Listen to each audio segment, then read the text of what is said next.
Hello and welcome to Teching It Up with Mark. Today we're going to try to look at the REST broker in K2 and connecting to a REST service. So let's get started. So the REST service is part of the endpoint web services or services in K2, which lets you connect to various things that could be dynamic or discovered. So what we need here is first a REST service. So I have here the page open, the REST service, and I'll link this in the video description too.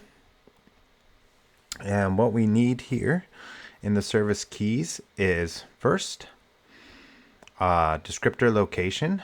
So we can't just connect to the REST service directly. We need to know what the input and output for the methods are going to be. In order to do that, we need a descriptor. And this is where we're going to spend probably most time in the video, creating a descriptor file. Once we have that descriptor file, K2 will read through that descriptor file and generate methods for each HTTP method located in the descriptor file. So let's go through that. So the type of descriptor files that are actually used here or created are through OpenAPI or Swagger. These files are actually consist of JSON, of a JSON object. You could actually do this in an XML too, called YAML. And they just describe what the method looks like, what the inputs are, what the outputs are, and how to handle complex objects. So complex objects are anything that's not a basic type. So not a date time, not a string, not a Boolean or number.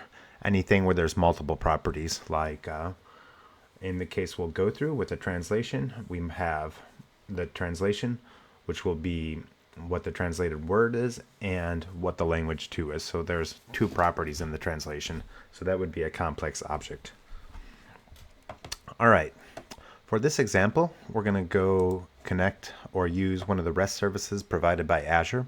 So in this case, I'm using the Microsoft Azure API to translate a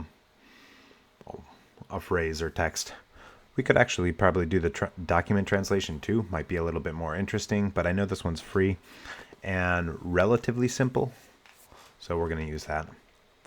So for an example of how this works, before we go into creating our descriptor file, I'll go over to Visual Studio Code.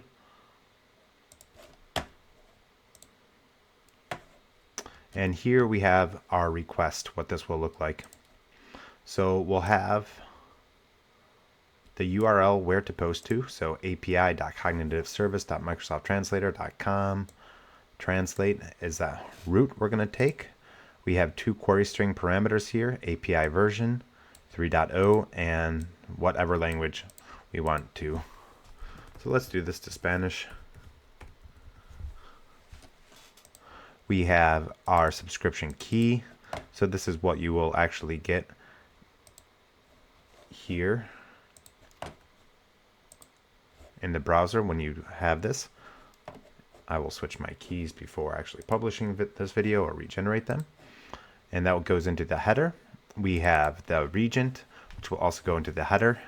I don't know if this is actually needed, but we'll try it without to. We have the content type, and for the translation itself, we have an array.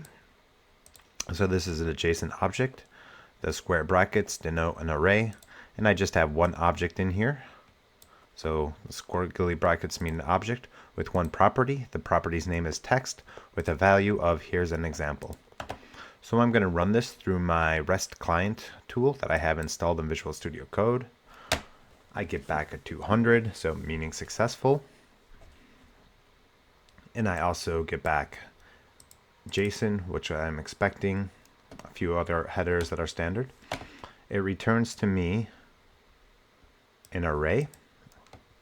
In this array, I have two different objects, or one object actually, which doesn't have a name, it's unnamed. Within that object, so if I can minimize that and we can see that it's one object, I have a detect language object that has two properties, language, English, so what I'm translating from, and score of the translation. And then I also have a property for translations, which is sending back an array with an object in it. The object doesn't have a name. With two properties, text, the translation, and the language that it's going to. So for example, let me try putting two things in here. See if it translates both of them.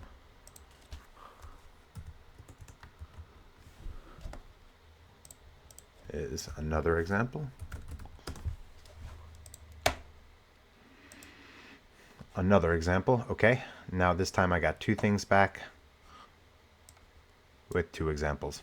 All right, so our challenge now is to write a Swagger definition file. So this will be an OpenAPI 2.0 definition file to describe these services. So then K2 can make methods and properties for them. So this is quite complicated to do.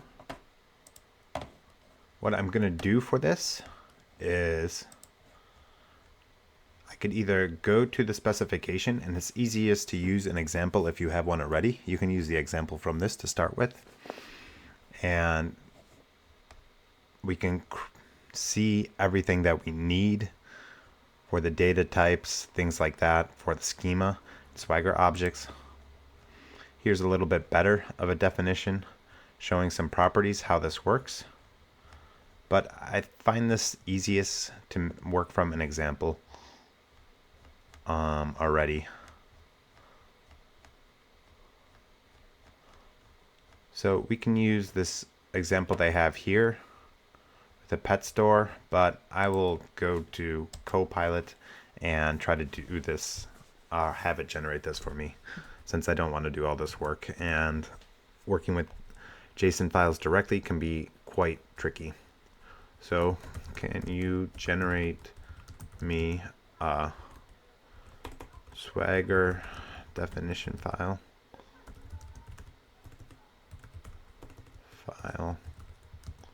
using version 2.0? Don't forget this.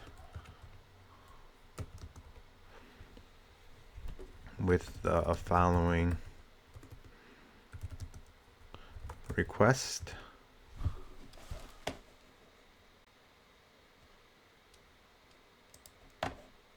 So I'm just grabbing this post request.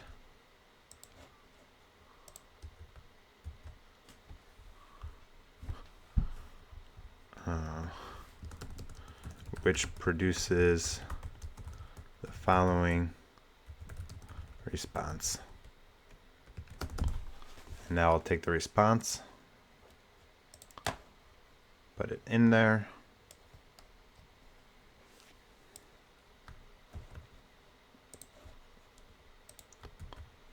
and we'll see what happens. Okay, we could see that it's outputting what we need, but we actually read this, or K2 reads it as JSON, so I'm going to ask it to do this in JSON instead. And this looks like it's XML or YAML or something like that. You output this in JSON instead.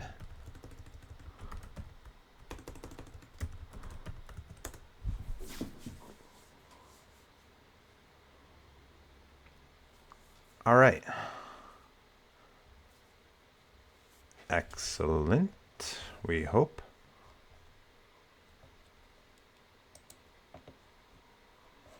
Okay, I copied that text. I'll switch back over to Visual Studios.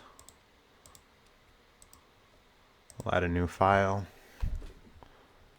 REST translations. Definition.json. I'll open that up here, and I'll paste in what ChatGPT gave me. Oh, that wasn't it. Just going back there again. I have a pretty bit of trouble with the copy from that for some reason. All right, let's see how it looks. So there's a couple of things I know from experience that we have to watch out for here. So the main thing is objects embedded. So everything in these objects has to actually be defined at the root level of the definitions, and I'll show you exactly what that means. So first, we have the version of the file. We have some basic info about the service, title, description. I'm fine with that. The host, the URL that we're connecting to, the base path, which will be translate. The schemes, looks good. Below that, we have the paths. This will put the methods that we're using. In this case, we only have post. The parameters look good. API definition in the query. The to was in the query, so in the URL itself. Header for the key, the region. Same for the content type. And in the body, we are inputting an array. So one thing we are definitely missing, though, is a definition of the objects. So if we go back to our web page here, we can look at the REST Swagger file reference here and look at the anatomy of a Swagger file. So first we have the host, which we have there, the base path, the schemas, the paths, and the definitions. So we had all these top 4 things, but we didn't have any of the definitions. This defines the object entities used by the service. Each entity defined here will be represented as a smart object in K2. All right, so it's very important that we have these defined by themselves. So let's take a look, or let's see first if Copilot will move this for us. Can you move the object definitions to the definitions section?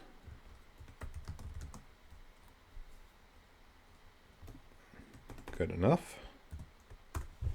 Let's see if it's able to do that.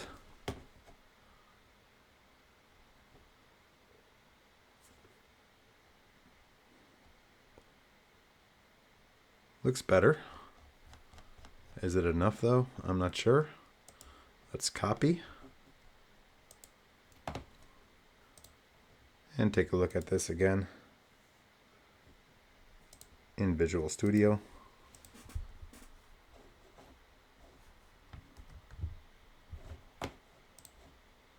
All right, so I just copied that new definition in there.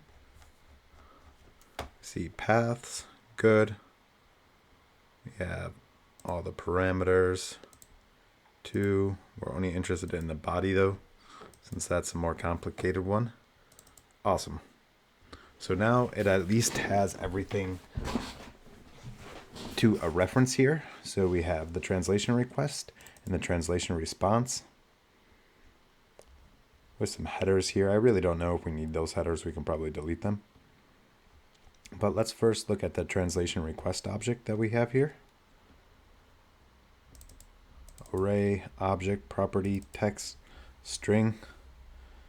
Oh, I think that looks okay.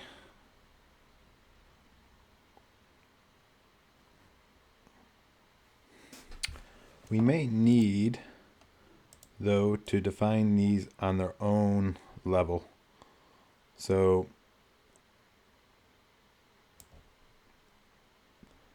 this property might need to be in its own level. Let's take a look at this and see what it looks like in K2. So I save that here. I'm just going to go to my K2 server. So first I'll open a folder. Field and File Explorer. Now I'll copy that to my VM. All right, now I'm back to my VM. This is my folder that I have mapped between the two. Copy that over to there. Source. All right, let's see if we see this. Okay, good. I'll copy this path. Copy as path. So that was Control right click if you don't know that shortcut.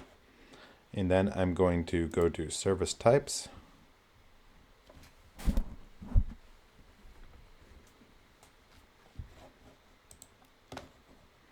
I'll search for REST. New instance. Display name. Call that Azure Translate. Authentication doesn't matter, but I'll put it to service account. Now, the only property I'm going to put here is a descriptor location. For now. And let's just see what happens. Okay, service instance created. Awesome. Now I'm going to go to the Smart Object Designer.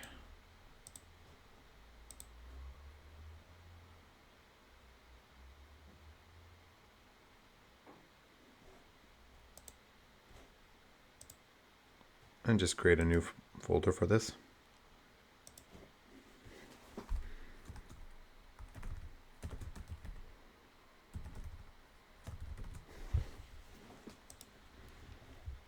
Azure Translate REST. Then from here, a new smart object. Azure Translate. Good. Advanced smart object. What did we call this?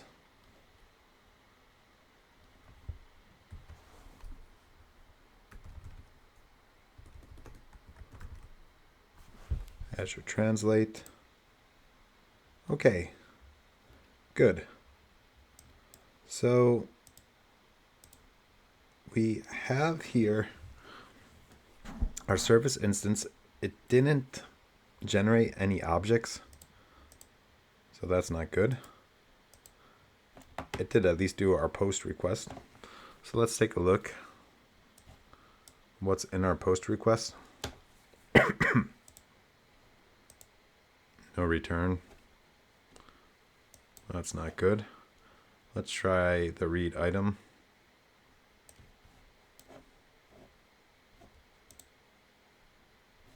Object. Okay. We have some things here.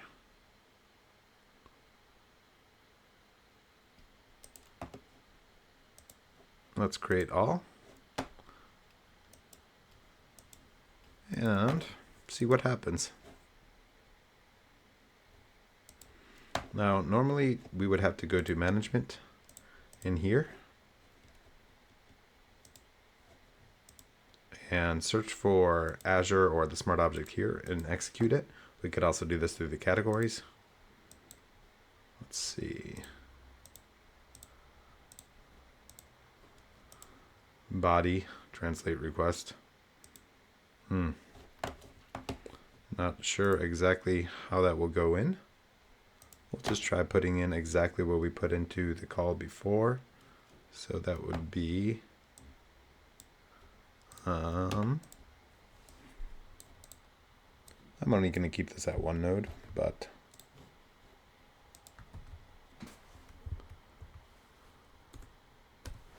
here, API version 3.0, 2, we'll do Spanish. And the index we're taking from the array, I'm just going to put that to 0 for now. Error. Okay. Object type array cannot be converted to Azure Translate. All right, so something's wrong with our definition file, kind of as expected.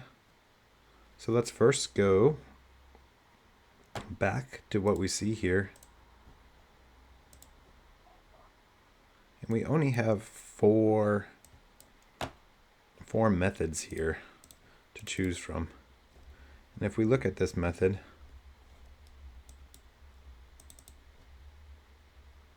we can see that it takes a translate request object, but I don't see that object here.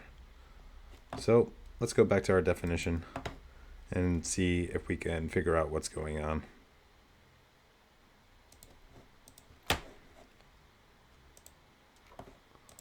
All right, so I'm back here looking at our definition file. We see here our path, our post method, all the other parameters or methods are just minimized. Now this is the one that we want, the one in the body, and we have our translate request. So let's go to our definitions, translate request. And one thing that we notice already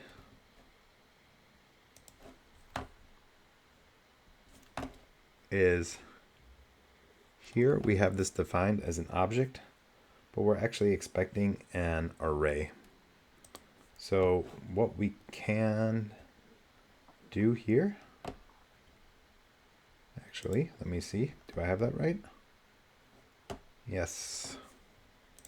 And this is I find extremely tricky, to be quite honest.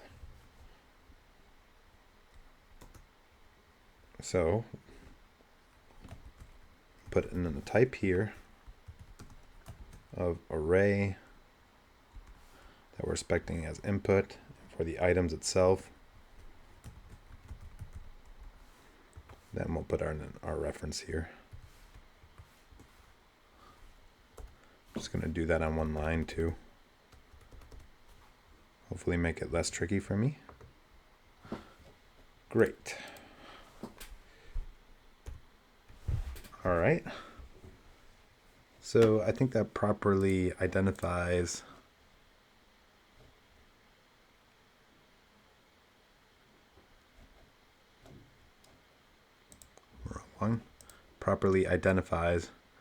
that we are getting an array of these types of objects in. Now let's go check that one and make sure that we have that object defined properly. So back to our file here. Let me just close some of these down.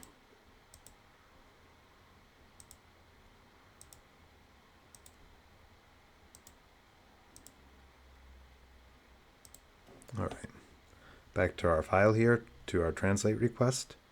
So in our translate request, we don't need type array. We already have that defined already, that's going to be an array. What we just need here actually is this inner text. So the property that it's defining. So that will be a type of object. Properties of that object will just be one. It will be of type string.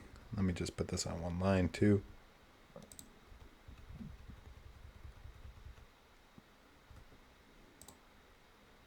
And let me save that. I think that's all we need. Might have deleted one squiggly line too much. No. I have one too many. Okay, I'm going to save that.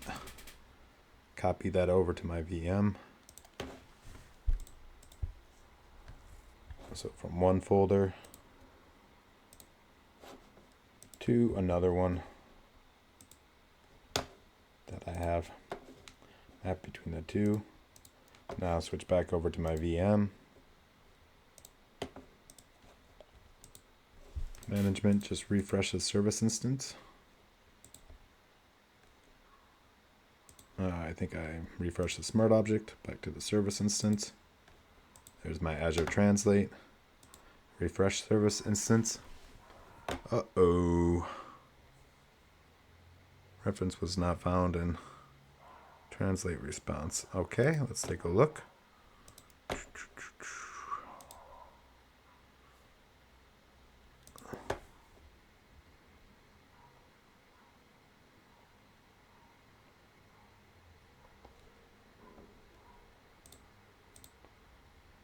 Yes. We have one extra there.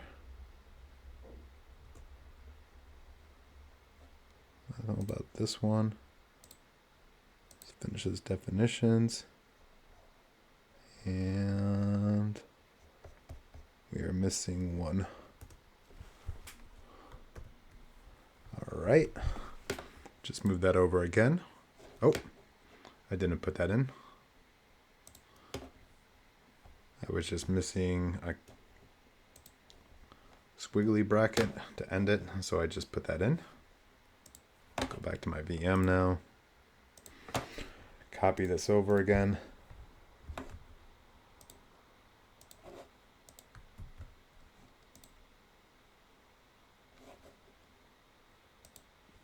All right. Go on, and I'm going to refresh the service instance once again. Good. Refresh successfully this time. Now, I have to close this and open it again.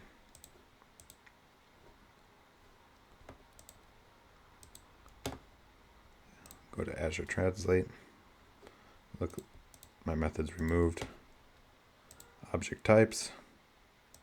Okay, we at least have one object type. That's good. Translate request. We'll try this read method again, or this post method.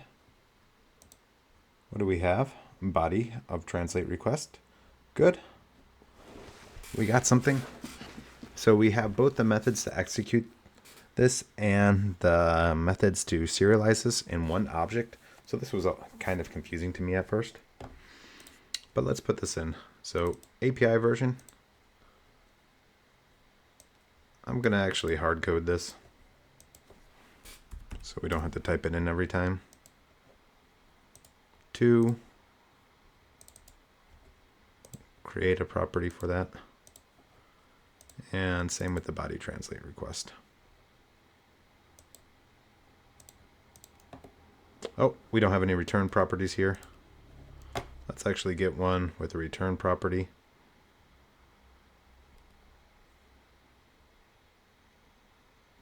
We'll go read item. Let's see.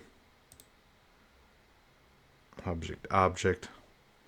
Okay, looks like we're actually getting some things. We'll just auto map these or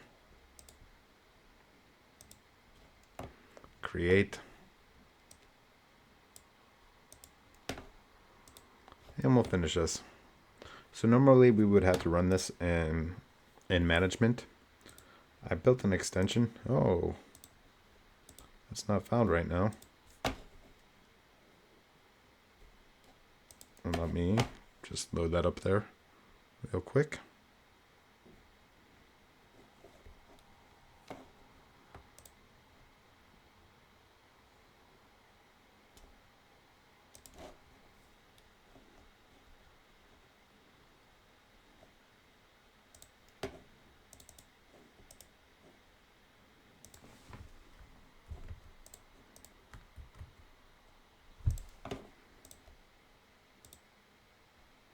All right, there we go. We put that in, which just opens up an iframe to call that. So it's doing the same thing.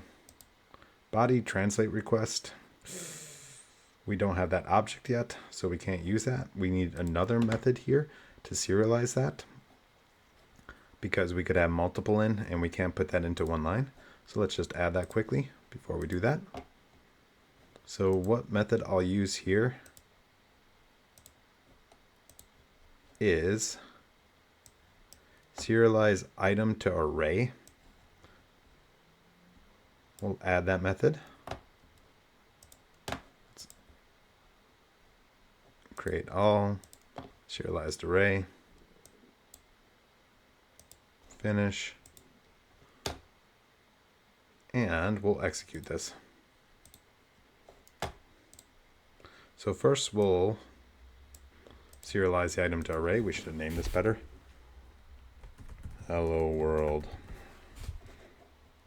Execute. This is what our serialized array looks like. Now, in order to copy this out, we can't just click on the cell and click Control C. It's very annoying. We have to go F12, open developer tools. From there, select the element. Make sure we're only getting the inner text of the element. Then close that down. We can then use that, so I would save that in Notepad or something like that. In the read method as the body.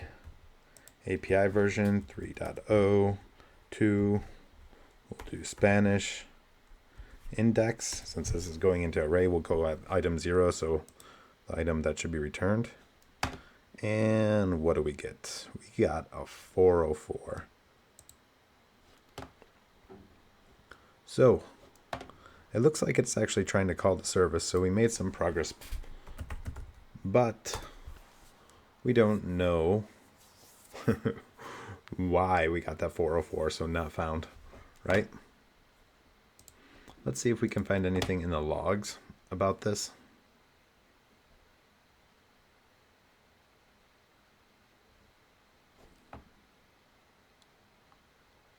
Reference wasn't found in Swagger definition. This is from earlier, so unfortunately we do not have any information. So what I would do in this case, and what I will do right now, is enable Fiddler debugging on the K2 server itself, so we can actually see what is coming out from the K2 server. I'll do this in a separate video too. I'll just show you what I have to do now, but it's a little bit of a complicated process. First I'm opening up Fiddler, then I'm going to go to, what is this? Just open the thing. Okay. I'm just going to remove all. I'm going to try calling this again. Hey, look at this. Good. Let's do a text view. Looks like it took in our text and our header correctly. That's good. We're sending the post. It looks like we have an extra portion to our URL too, doesn't it? Translate. So I think that is definitely the error there. So let's take care of that quickly. We'll go back to our Swagger definition file.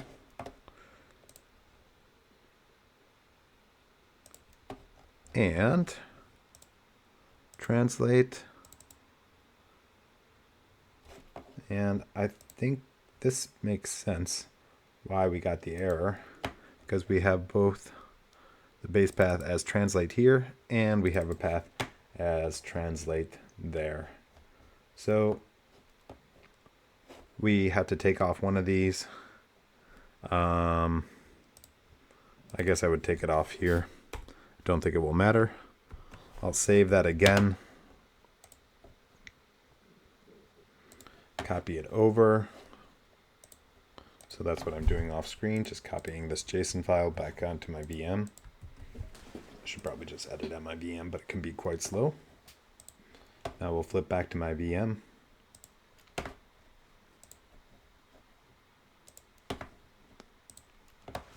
And refresh the service instance.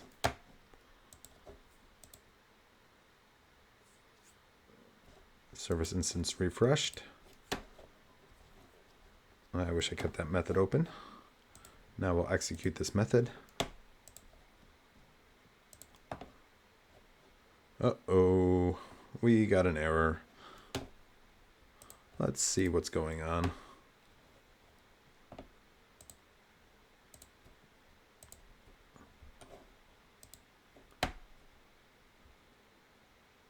Doesn't like our read item method. We'll just remove it.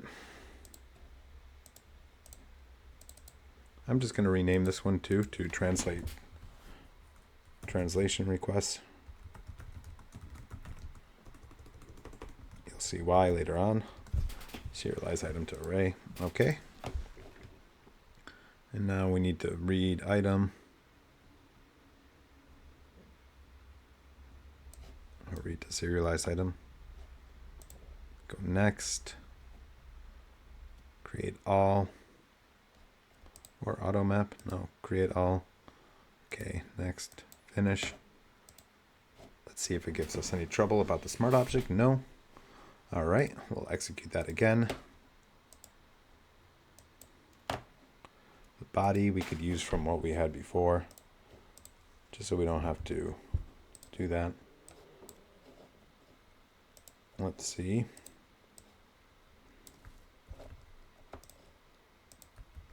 API version 3.0 to Spain actually. 401. Okay. So we know 401's access denied. Let's see what Fiddler said about it. Remove all. Execute it again. And we'll take a look at our request. 401. Okay. And we're at least finding what we wanted to. Going to the right thing. Now, if you look at the headers, we have accept, but let's take a look back at our request again. Our request through our HTTP client. Here we have the subscription key and regent. So we're missing those headers on the request. So if we go back to our service instance, this is the second time I'm shooting this, then I'll switch back to my VM. We'll notice there's some service setting keys that we could set here. And the one we want, and particularly is this one. Add HTTP request header property to methods. So I'm going to set this to true. Click OK. Okay. Edit our smart object. Now if I look into our method, our read method here, I see that there's a property for HTTP request headers, and you can see by those little square brackets that it's looking for an array. Now as part of the things when we created this service instance, we have these system types that help us serialize normal system types, and we also have HTTP header for that. So I'm going to use two methods from here. So I'm going to use serialize item to array. So I'll add that. Say header here, so I know what we're serializing. Auto map. Let's see. Create these properties.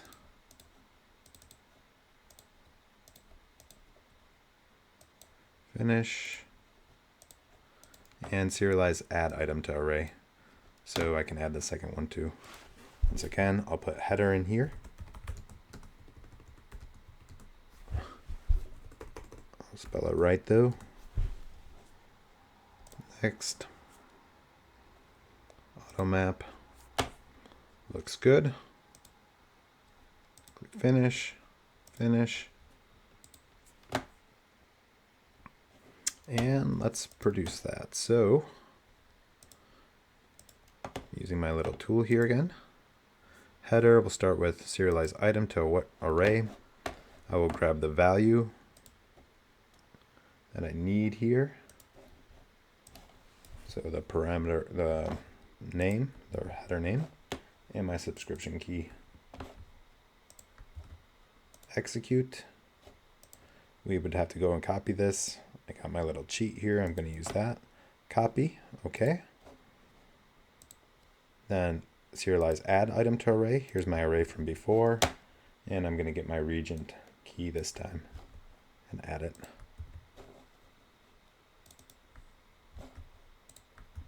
execute.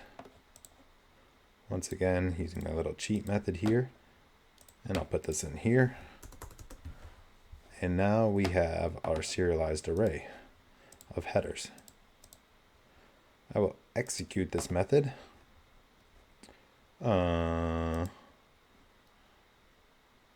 We forgot to add the property. So first I will go back, edit the smart object, edit the method,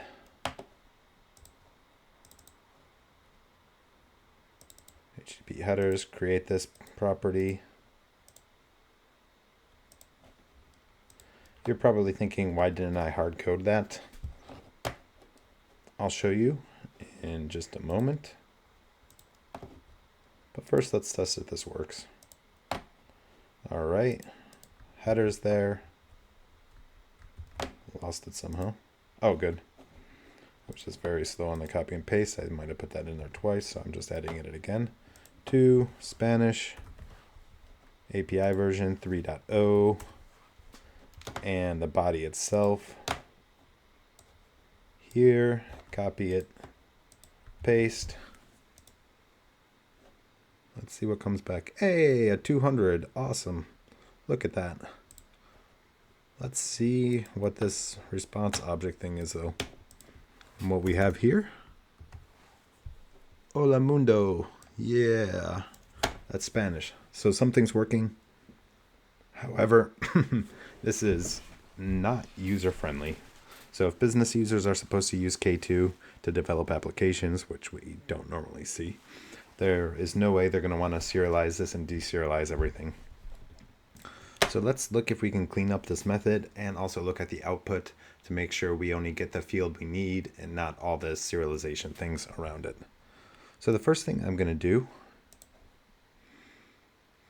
is work on the input a little bit more, since there was still quite a lot of things we had to put there for input, and we're actually inputting a funny serialization string, and we want that to be all done for us in the process. So one way I can consolidate that is in these service keys, we have this add HTTP header property. I'm going to put that back to false. And I'm going to use what we have these default request header properties here.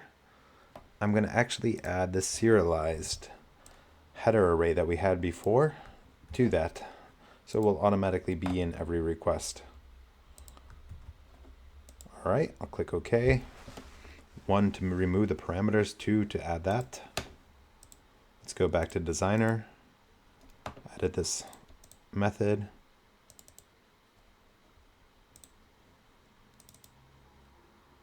Awesome, we don't see that anymore. I'm also going to hard code this parameter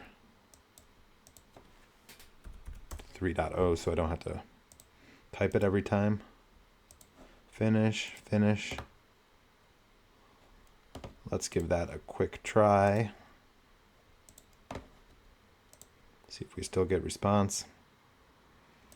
Read, okay, we have the body. We still need the 2, ES, ES. Probably just need ES there. And our hello world object. Still getting a 200. And I don't know if that's legible, but that says Hola Mundo there. Good. But let's try to get this body into something a little bit more readable too. So we have this translation request where we only have put the text in, something, something. And this is what we would like it to be for that method too. Click execute and we have our thing. So what we can do here is use smart object chaining. And to this read method that we're using, we're going to add another service object method. So this Azure Translate. Oh, click add here. Jump through all these hoops. Azure Translate. Translate text. And that was serialize item to array. since it's expecting an array input. So we'll auto map these properties. What we're bound to, what we need here is the serialized array. We added that method. Make sure it executes first. And make sure that this is not the translation request, but the, oh, not a parameter. Well,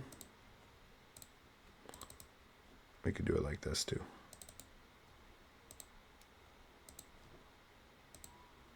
Body translate request. Okay, let's try that.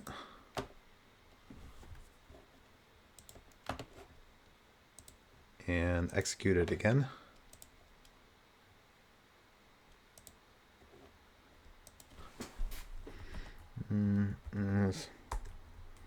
Today I read a book.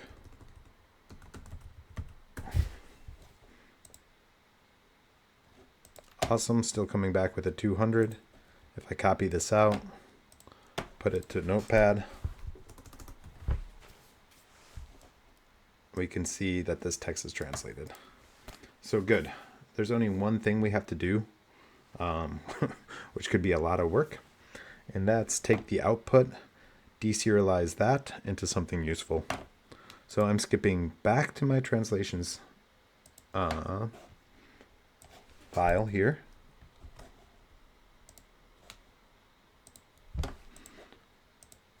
We can see the output.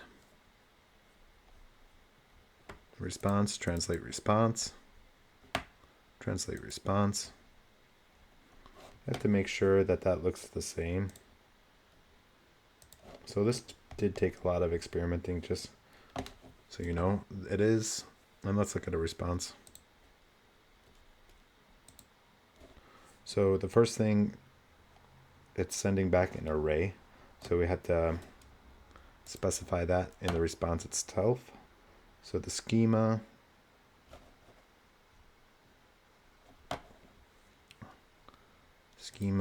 type, we just have to put this to array. Oh.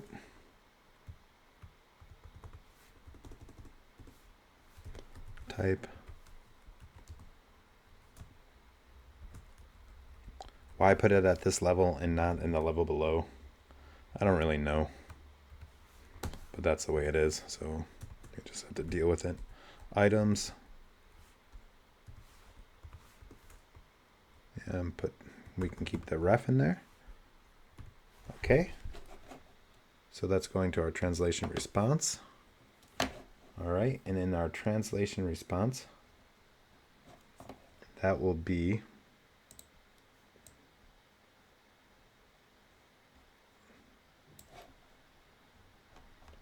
let's see, an object. Type is object. I think I could actually just move this down. Type will be object. With the properties, we have two properties here actually. This detect language, and we have translations, which also is an array. So this detect languages, I'm going to ignore that one for now because we don't really need that. But I'm going to go into the translations. So detect languages will be type object. We'll just leave that as is.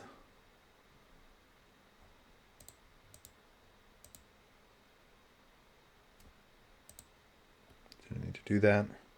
And the translations will be a type of array. And let's see, type array. The items we have to put to a reference. So I'm just going to add that above here. Just call it translation. And here, we'll just basically move everything that we have there. So this will be type object with two properties.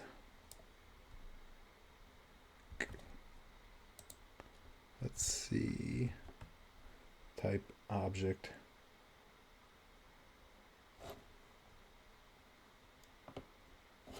Right, I think that looks good. Translation response. So we don't need this. Detect language, translations, types array, and we need the items, and we just need the ref for there. Okay. Ooh. I find this painful. Ref. And definitions, translate request, but we want this to be translation. Translation. All right, let's save that. We're off one somewhere. Or do we have an extra one? Okay, good. It's happy. I will copy this over to my VM now.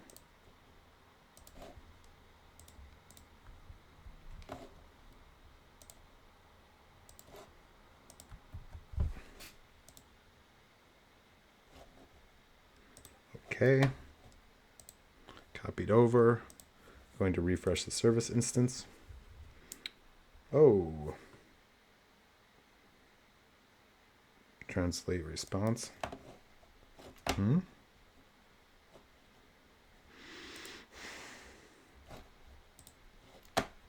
Let me just quickly check. Probably made the same thing.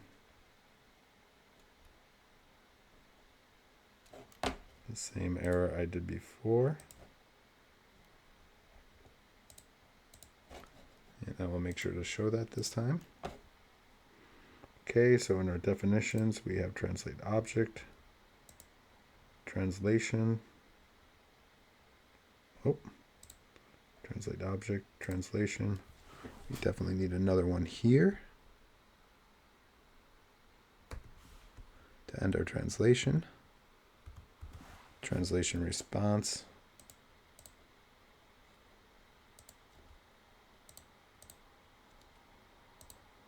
All right, translation response is in the proper one.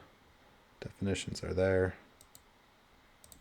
And we'll try it once again. Moving this over to my VM.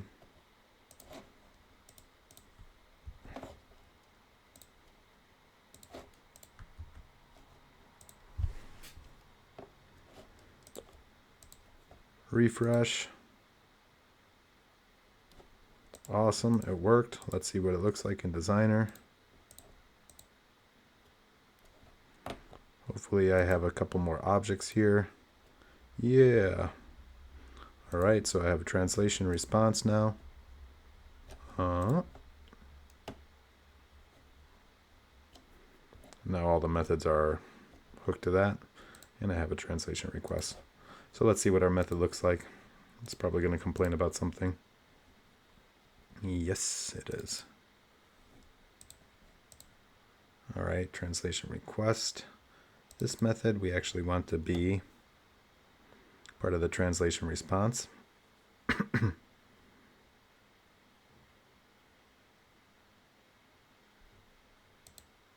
Oh, if it's going to be annoying, we'll just remove that one. And we'll say read to serialize item. Yep.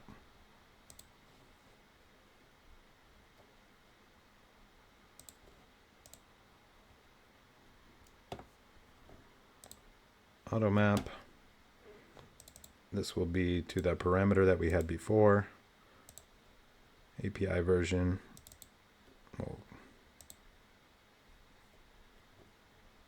We'll actually create this as a parameter.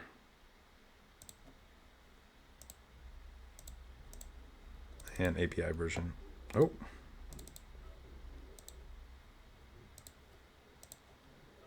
API version. We'll keep that hard-coded. 3.0. Okay. Now we're actually getting back a translation response. So we'll create that, not just an object. Good. And we're doing everything at once now. This is so from translation response, read serialized item. We got one item back. We're gonna go. Oh, jeez. Don't fail on me now, VM. Okay, we're going to deserialize that one item. So we'll add another method. Deserialize.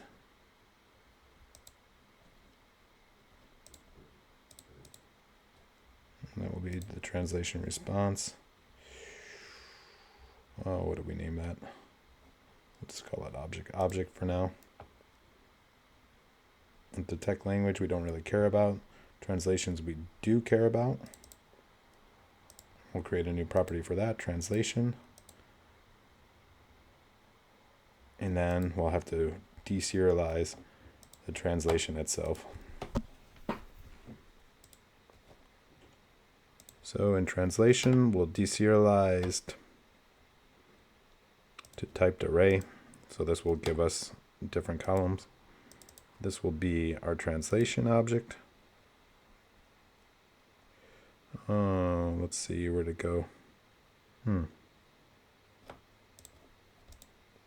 we put it to a parameter? Let's just say OK now.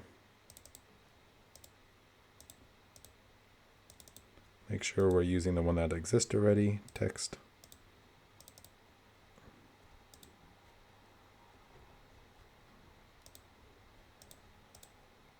Good.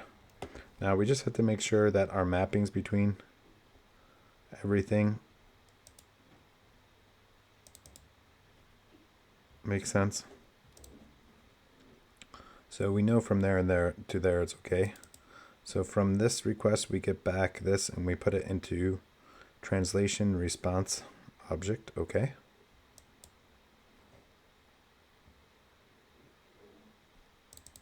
So this should take in this translation response array, which I don't see here.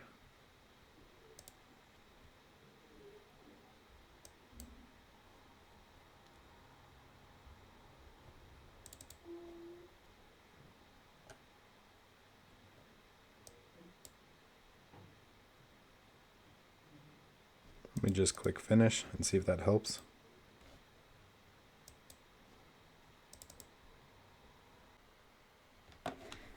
Well, I've been trying for a bit and I'm still having some trouble with this. So it translates. I can copy my translation array. And then if I deserialize that by itself. Oh man.